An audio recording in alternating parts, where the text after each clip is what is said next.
Welcome to episode 42 of the Brainy Business, Understanding the Psychology of Why People Buy. Today, we are going to be digging into the recent announcements from Apple with a heavy focus on Apple Card. Ready? Let's get started. You are listening to the Brainy Business Podcast, where we dig into the psychology of why people buy and help you incorporate behavioral economics into your business, making it more brain-friendly. Now here's your host, Melina Palmer. Hello, everyone. My name is Melina Palmer, and I want to welcome you to the Brainy Business Podcast. We've just wrapped up our 7-week series on nudges and choice architecture, where after introducing the concept, I walked through all 6 categories of nudging: incentives, understanding mapping, defaults, give feedback, expect error, and structuring complex choices. If you missed any of these, please do revisit them, as they are incredibly important for any business to understand. Your current and potential customers are making choices at every interaction with you, and it's important to understand how to nudge them in the right direction. That series started with episode 35, and there are free worksheets for all the episodes, which are available on each page's show notes, which I've linked to in the show notes for this episode. You can find those show notes within the app you're listening to, or by visiting thebrainybusiness.com/42. That page has links to all the articles, shout-outs, and past episodes referenced throughout the show.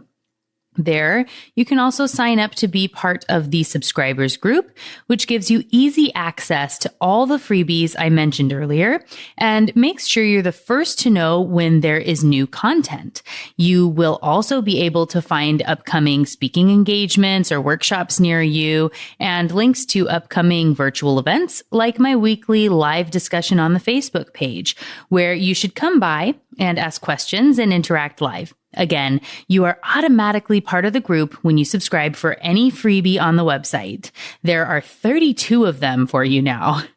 And for those of you in the States, you can sign up by texting the word Brainy, BRAINY, to 345-345. You will be added to the list and get a free copy of my ebook, The 10 Behavioral Economics Concepts You Need to Know and How to Apply Them, as a thank you. All right, let's talk about Apple. This week, I was originally planning to do the branding episode, which you will hear next week. But when Apple made its announcements and Apple Card was included, I knew I needed to adapt and create an episode on this topic. Last week, in my regular Facebook Live, I also let talk of Apple Card run the discussion a little bit. I did tie it back to the topics originally outlined for that discussion: loss aversion and anchoring and adjustment, which I will talk about a little bit today as well. But that has been incredibly well received also. I've been truly surprised and kind of dumbfounded. After only a couple of days up, it has had thousands of views between Facebook and YouTube, and many subscribers on the YouTube channel. They've actually more than doubled in the time that video has been live. So if you're one of the people who found the Brainy Business through that video, welcome, and thank you for listening, sharing, and subscribing. If you want to check those out and interact with me live each week, you need to like the Facebook page at facebook.com/thebrainybiz, B-I-Z. You should also subscribe to the YouTube channel, where you can find me on the Brainy Business page. I look forward to interacting with you on both of those sites. So, last week, Apple made a series of star-studded announcements about their new offerings, which included the announcement of Apple TV Plus, Apple Arcade, Apple News Plus, and of course, Apple Card. One big thing people have been talking about is that it's weird that Apple did not really talk about anything that was available yet, and that they did not disclose any of the pricing. People are complaining about why this was bad or silly, but let me tell you, this is the true genius behind the announcements from Apple. Yes, it is different than the way they have made announcements before. but they're also taking a huge turn in what they're offering from products to services. So it's justified to make a shift. And in reality, a company can change their approach whenever they want. Ideally, it's done strategically, and I would argue that Apple did some really, really smart things with these March announcements, which you'll hear about throughout the episode, even if people logically didn't get it right away.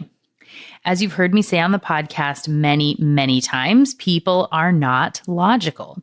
People say they think one thing, but their subconscious will often think different. And yes, that was an intentional play on the old school Apple campaign.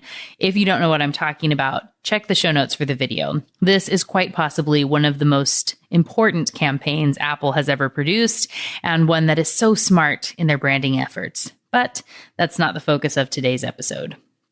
So when we take a step back and look at the announcements from their behavioral economics appeal, the way the brain actually makes decisions, there are a lot of smart things here your business can learn from, which I will outline throughout the episode. Disclaimer and disclosure alert. I am in no way affiliated with Apple, other than having an iPhone and Apple CarPlay in my new Volvo, which I totally love. But I was not at the announcement event, even though I would love to go someday if anyone from Apple is listening to this. I do not know if they worked with a behavioral economist or a behavioral insights team, or if they introduced insights from behavioral economics into their thinking, or if this is merely intuitive on their part. I'm purely providing an analysis on the backside of the announcements, letting you know what I see here and how it relates to my field of behavioral economics. All right, let's dig in.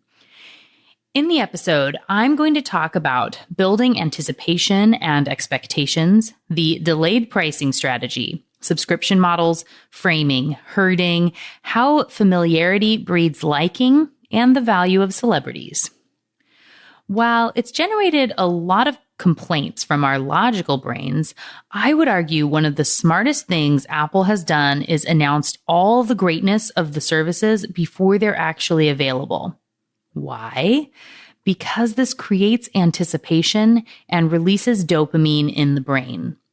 I've talked about this before on the podcast in episode 2, the top 5 wording mistakes businesses make, but anticipation is a great way to stimulate the reward center of the brain.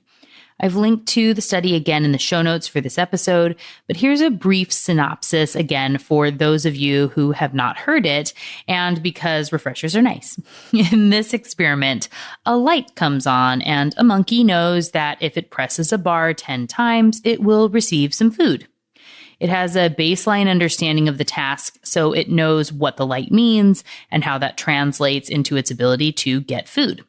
We may think, and the researchers originally thought, the dopamine release in the brain would come when the monkey gets the treat or while eating it.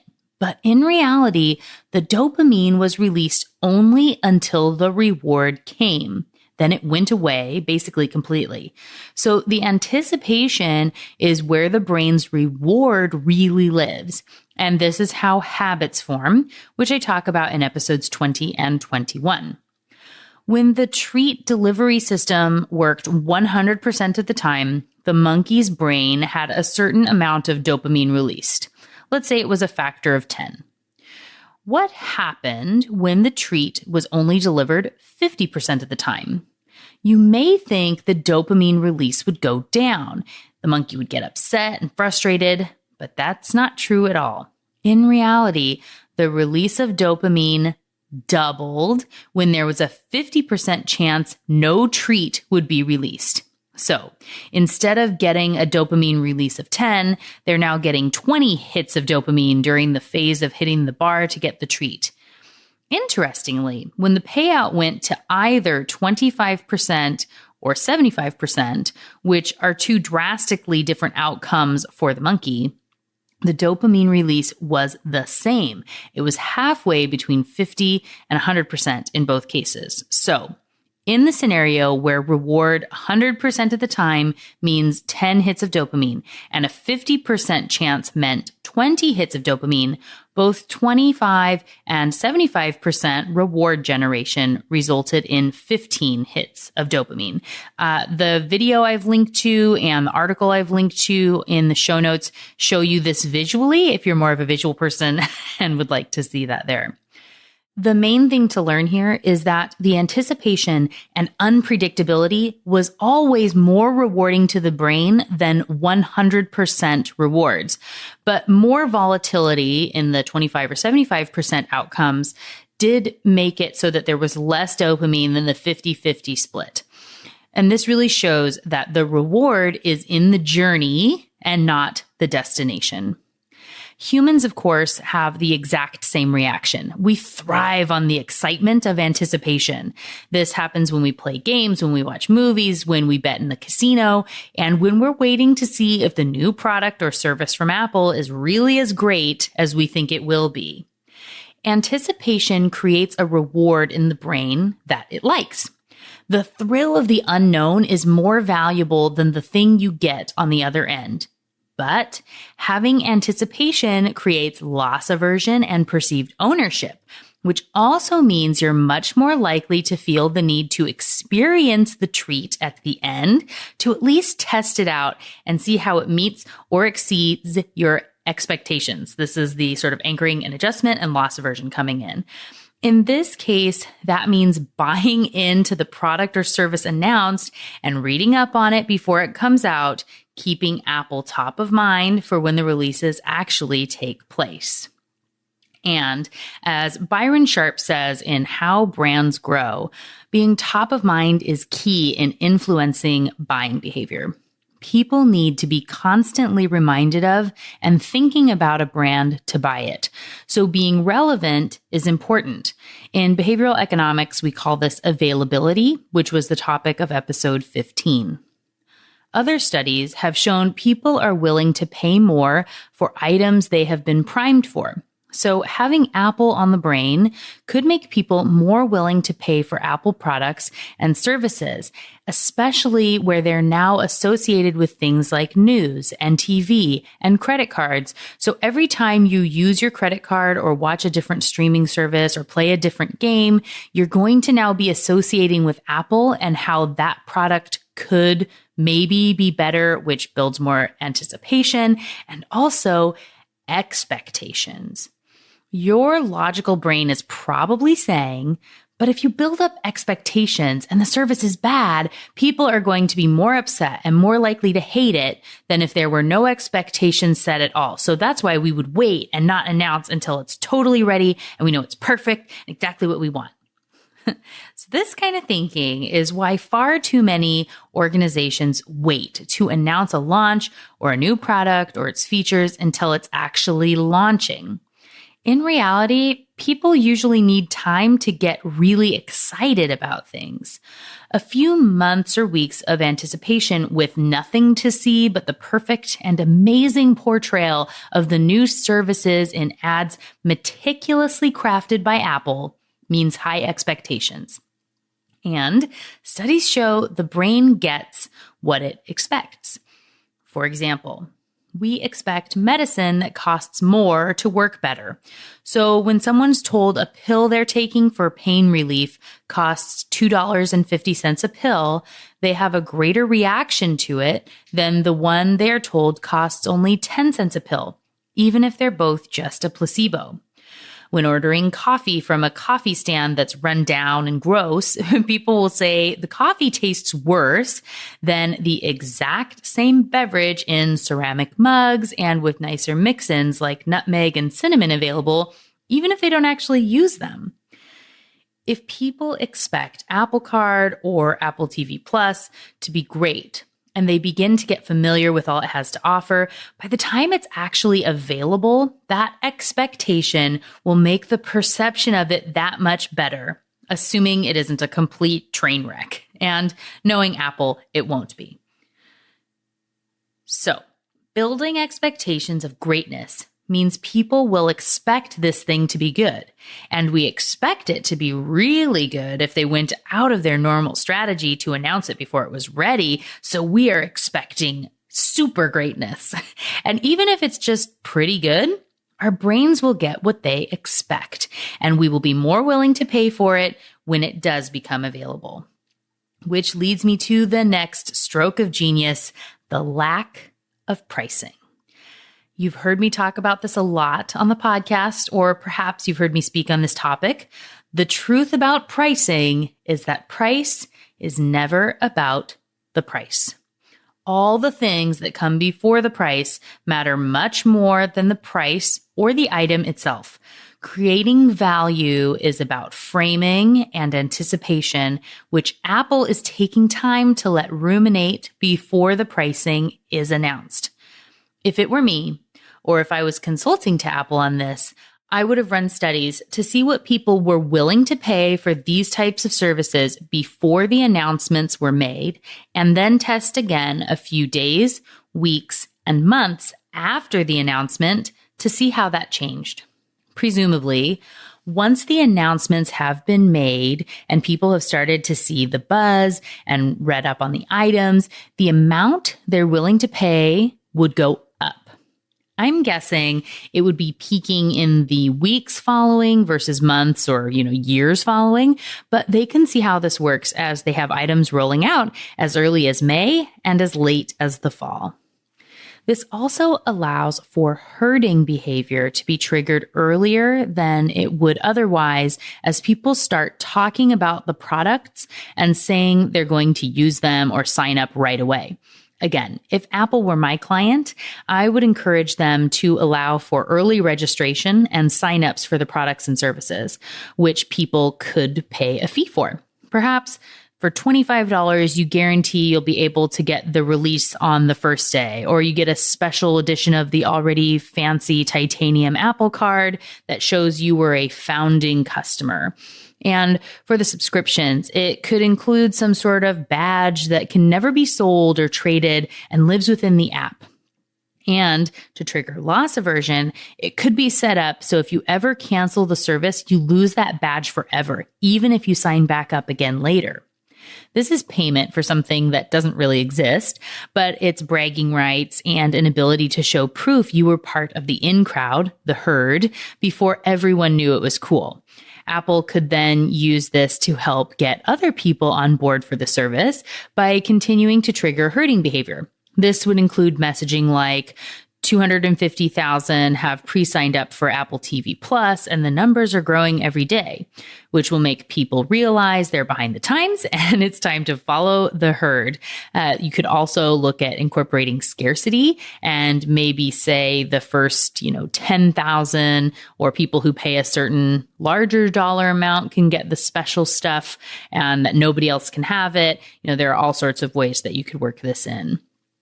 Making the announcement so far in advance of the releases means more time to create herding behavior, expectations, and anticipation, which all mean a likelihood people will pay more and be more satisfied with whatever they get when the products and services actually come out. Not too shabby. Speaking of herding behavior, our brains don't just herd behind others. We also do a sort of self-herding and get in line behind ourselves over and over again, as Dan Ariely says in his book, Predictably Irrational. If you remember from the episode on herding, if you're looking at two restaurants and trying to decide which to go to, and one has a line out the door and one is completely empty, which one do you think is better? The one with the long line, because everyone must know something you don't. But that line could be completely unrelated to the food. Maybe they have really slow service. In self-herding, when you try something or research an item or buy it, you are the first one in line in your brain. The next time you're exposed to the item, you remember that you bought that once before and it's familiar. You remember, oh yeah, I'm the kind of person who drinks $5 lattes, and you get another one. And then again and again, and this line of use sort of gets longer and longer. Familiarity breeds liking. And the more familiar we are with a brand and its products and services, the more we like them each time we see them. If you've ever heard a song and the first time it plays, you think, ugh, I hate that. I never want to hear that again. And then the next time, maybe you hate it a little bit less, or, after 15 times of it playing sort of in the background, you find yourself singing along. This is the example of that. I know plenty of songs that I hated at first and now are in some of my playlists. So knowing and hearing about something that's different and new from a company we like makes us more familiar with the offering and more excited about it, and we like it more. And it is just a virtuous cycle for Apple. So the more that we can hear and see and talk about it, think about it, associate it, every time we think about it again and again, or hear a story about it, see it on the news, have it on a podcast or on a YouTube video, the more it comes up, the more we like it. And speaking of getting in line and herding, did you see all those celebrity endorsements? Everyone from Steven Spielberg to Big Bird, oh yeah, and Oprah were on the stage for that event. You may think star power and celebrity doesn't work on you and that this parade of stars was unnecessary, but you would be wrong. Our brains love celebrities, and we associate all their qualities with the brand of Apple directly now. Apple has now taken on the humor of Steve Carell and the nostalgia of Sesame Street, along with the world-changing awe that is Oprah. Your brain now associates those all with Apple, and it influences the way you think about them, whether you realize it or not. Studies show how powerful celebrity endorsements are on our brains, and even if we think it shouldn't matter, our subconscious buying brains love it. I dug in a lot on the power of subscription models in the episodes on habits, so I'm not going to talk about the concept too much here, but Apple is definitely jumping on the subscription train. Subscriptions play on the power of habit, that is dopamine and rewards coming to play again, as well as loss aversion and the overwhelmed brain, meaning people are less likely to remember to take action and cancel subscriptions.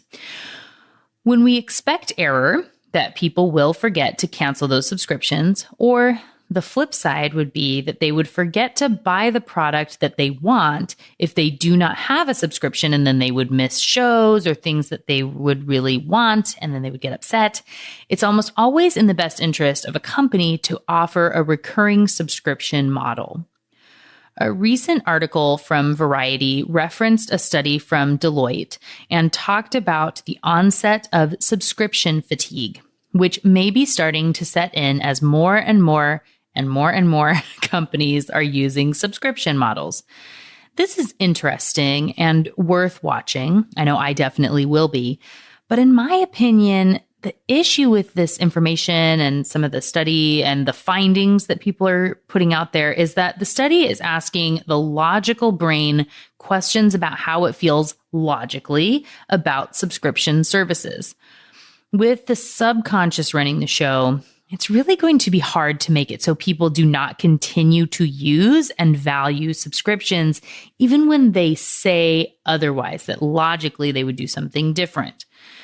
Some of the insights from the study that are particularly useful in this discussion are that nearly half of the people studied said they're frustrated by subscription services required to watch what they want, but 57% of all consumers and 71% of millennials said they subscribe to services specifically for the original content. And of course, that's what Apple's going to be offering now in Apple TV Plus and Apple Arcade. It's a bit counterintuitive, but what I would read into this information is people want all the original content, but wish it was easier to access so they could pay one subscription or one time or have one place to access everything they want. Again, it isn't about the price that thing costs, but if you were able to have an aggregated content site with all the original content from Amazon Prime Video, Netflix, Hulu, and Apple in one spot, would you pay more for that than each of those alone? Probably. People also said they want more privacy, which was a really big deal at this Apple announcement. 82% of people in that study said they don't believe companies do enough to protect their privacy. People also want less ads. And more people are playing games and want subscription services for that. Enter Apple Arcade. This is an aggregator of games, all you can play across all your Apple devices with no ads and a strong commitment to privacy. Sounds like someone's been doing their research.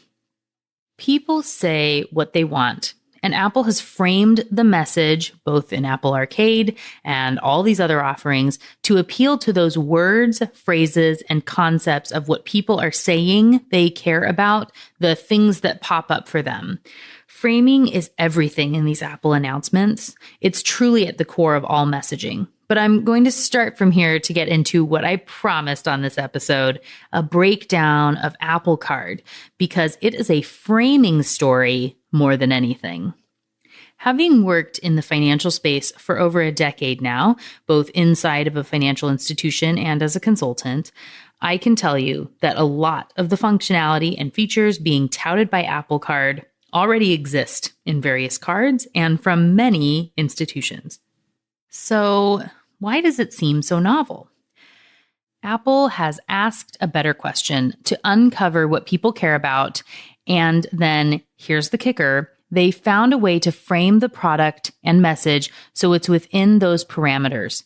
And it's important to note, I'm confident they didn't just ask people what they want, but they did some studies of showing actual behavior they were able to observe to see what people really do versus what they say they will do, which is the whole foundation of behavioral economics.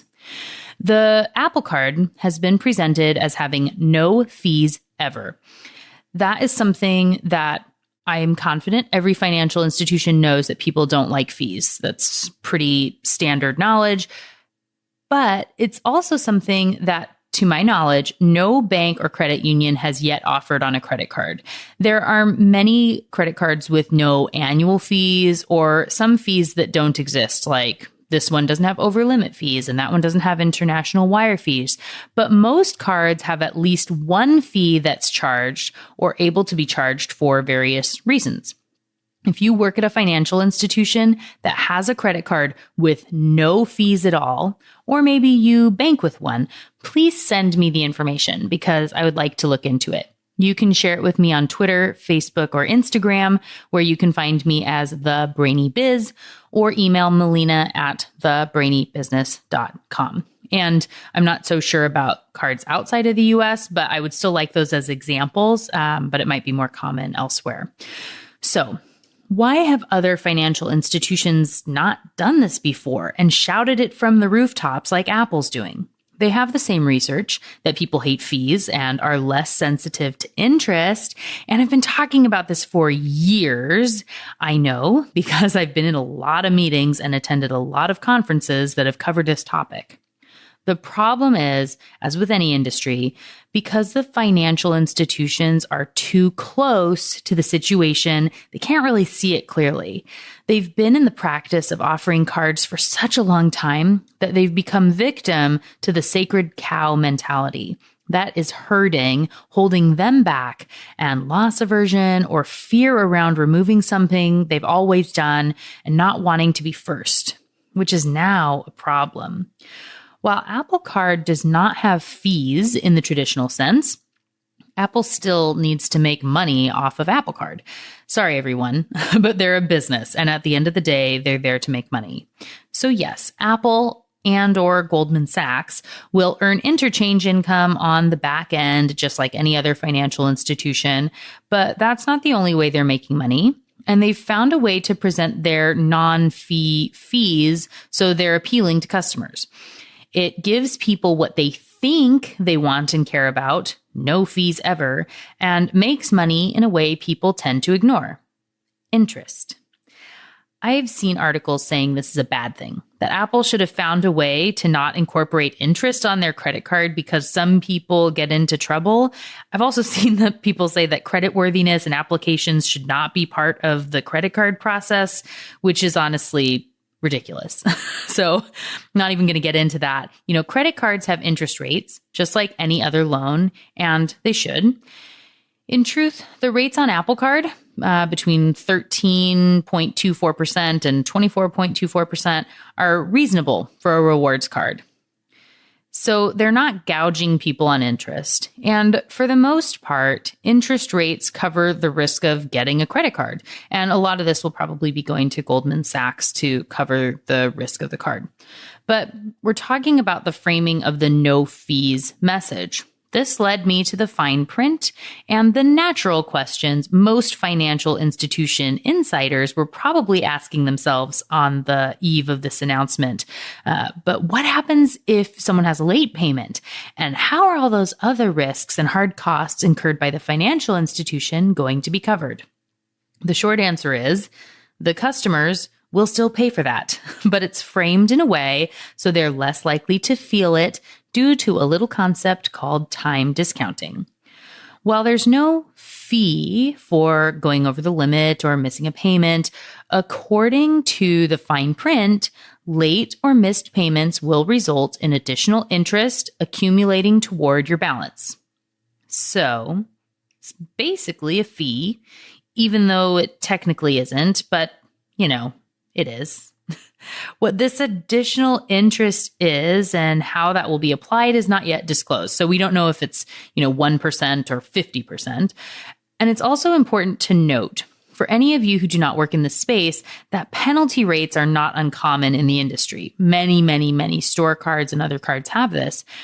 However, at an institution, you may think people will see through this. Logical brain alert, and know it's basically just a fee with lipstick on, which is why many financial institutions haven't moved to this model, because it doesn't feel like the pain of changing your entire process is worth the benefit that customers may or may not actually see. Since Apple has gotten on their very large platform and shouted around the world that there are absolutely no fees ever on this credit card, I'm interested to see how this plays out when people actually have the card and receive the penalty interest.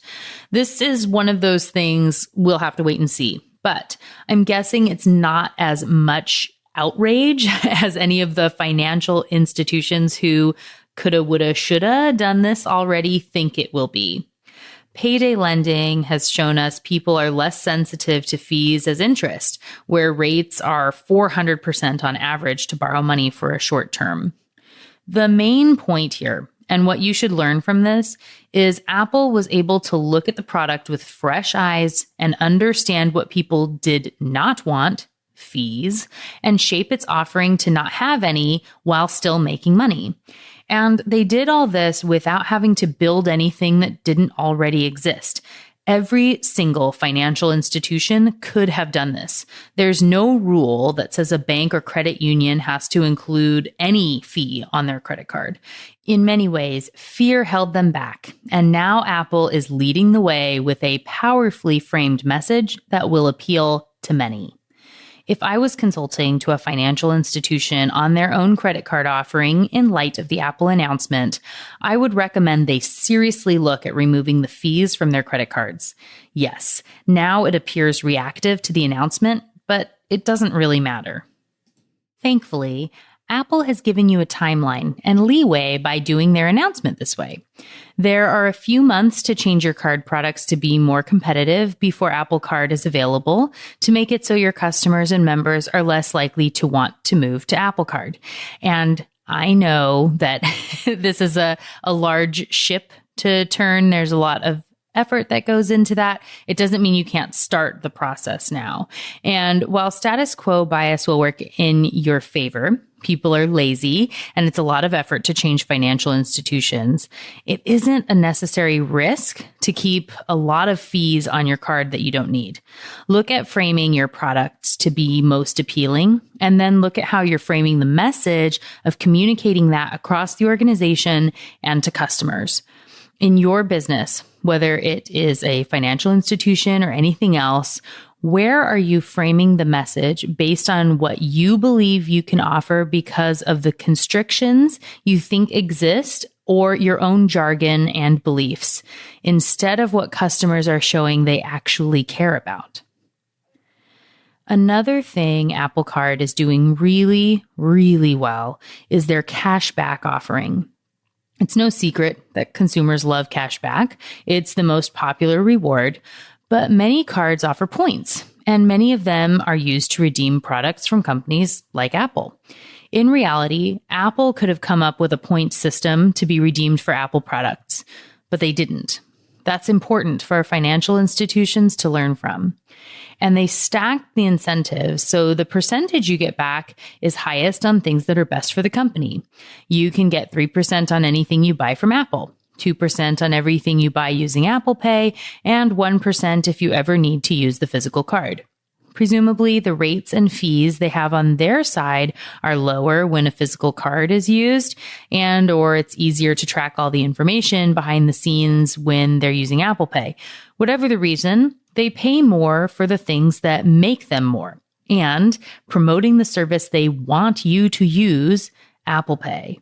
This makes good business sense, and they don't need to talk about it in their messaging. This is framing again.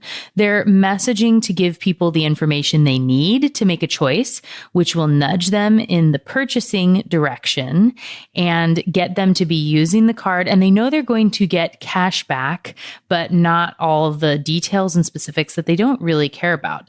And the most important thing they've done in this aspect from a behavioral economic sense is bringing the reward as close to the trigger as possible. I've been saying this forever, and I will say it again. If you're going to use rewards, they need to be as close to instant as possible. Our human brains forget what we did fractions of a second ago, and instant payouts mean lots and lots of positive associations with the card and the brand behind it. Look at the video they created. A stream of transactions showing how the card paid you back multiple times a day, every day when you use the card. The brain basically gets to be on reward overload. Yay, I bought a thing on Amazon and it's going to arrive in 2 days. Yay, Apple paid me money back because I bought that thing on Amazon. Gotta fill up the gas tank. But at least Apple will pay me back when I do. I can use that money to buy a soda and get a few pennies back for my next purchase. It makes the reward synonymous with the company offering the rewards, which other cards do not do. Lump sum deposits away from other tracking someone would do on their account do not excite the brain in the same way. The monkey absolutely stops pushing the lever because the treats are not coming soon enough. If you give benefits of any kind back to your customers, how can you make it real, tangible, and as close to the behavior you want repeated as possible? In this case, they want you using Apple Pay and the Apple Card as much as possible, so the rewards should come immediately and very obviously tied to that behavior, and they've done a really good job of this. Another feature of Apple Card, being touted as brand new, is combining and tracking purchases to help encourage better spending habits. This is absolutely not new, but again, framing. The brain believes what it hears, and this is leaning on the anticipation and expectations that Apple's personal financial management tool, or PFM as they say in the biz, will be better than anything offered by Mint or all the financial institutions out there. Many financial institutions have this already and have an incentive and an ideal of helping people to spend less on interest, regardless of what has been said in this messaging. And many offer this service free to their customers or members if it's a credit union, even though it costs them a lot of money to maintain a system like this. What Apple has apparently done is invest in building a solution that is custom and not bogged down by jargon like merchant codes. And they've added a really cool map feature and pictures of the merchant's logo and offering to help make it pretty and user-friendly, which is very Apple. They had an advantage that financial institutions did not, being Apple, which let them build some fancy code to make it all about the user experience. But as with everything else, this is not something every other financial institution could not have done or can't go do now. Again, it comes back to framing. Apple has positioned this as the be-all, end-all of tracking. But of course, that's going to be dependent upon you doing all your spending within Apple Pay for tracking purposes. Most PFMs are positioned this way, and it will be interesting to see how it works once it's live. And I'm interested to see if people actually use and care about this feature, or if it's another time discounting victim, where the logical brain says it wants to know and track and that it should be easy, but it still takes a teeny tiny effort that would cut into my Netflix streaming time, or perhaps now it will be Apple TV Plus streaming time. You get the point. To wrap up this bit on Apple Card and the episode, I want to reiterate the main points. 1, framing matters. How the product is framed and the message around the product are all critical to the way it's perceived in the brain of potential customers and how anticipation builds and expectations. It's all about framing. Next, every financial institution could have done this and still can. There does not appear to be anything incredibly novel or earth-shattering, no matter how it's framed. So if you're looking to sort of deconstruct, you want to try to get past the framing and see what's really there. But that does not mean this card will not change the industry. Apple has a huge megaphone on top of a platform that no one else has. Consumers will now expect things, and everyone else has to play catch up or decide how to respond. If you're working in a financial institution, please don't just stop at your credit card products and portfolio when you hopefully go in and do some analysis of the announcements from Apple and how to integrate that, the findings and the things I've highlighted for you in this episode when you think about how to work on this in your financial institution. It's only a matter of time for checking, savings, auto loans, and everything else that you've been talking and thinking about for years. Use these lessons and start looking at how you can get ahead of the curve there. And if you want a consultant to help you, I'm here. Email me, melina@thebrainybusiness.com, so we can talk about it. The same, of course, goes for any business, but this is really a critical time for financial institutions, which is why I focused on them in this particular point. Your status quo bias will make you feel like it's time to wait and see what happens. Give it more time. Don't be the first to jump after Apple. I'm telling you now, don't be afraid to step away from the herd and make your own statement. It doesn't have to be exactly what Apple is doing, and frankly, it shouldn't be. You need to assess what's best for your own brand and offering and relate that to what people want and will actually use and buy. That's how your brand can win and be more brain-friendly in any industry, in any business. Learn from these insights and take a critical look at your own business to see how you can be better tomorrow. And if you want an outside set of eyes to help with that, as I said, we're often too close to our own problems and jargon and constraints to see things clearly. If that's you, let's chat. Visit thebrainybusiness.com and click on Work With Me to start a conversation, or send an email to melina@thebrainybusiness.com to see how we can work together to up-level your business by getting out of that herding mentality and into a space where you can really make a difference and be seen. I hope you've enjoyed this episode on the announcements from Apple and how behavioral economics plays into their entire process. And most importantly, how to incorporate those lessons into your own business. Now, I have a small favor to ask of you. Can you think of 2 people you know who would like this episode and find the information useful? If so, will you please share it with them? You can grab the link directly from the app you're listening in or send them to thebrainybusiness.com/42. I appreciate you taking the time to share the episode so more people can learn about how important behavioral economics is for every single business. All right, that's it.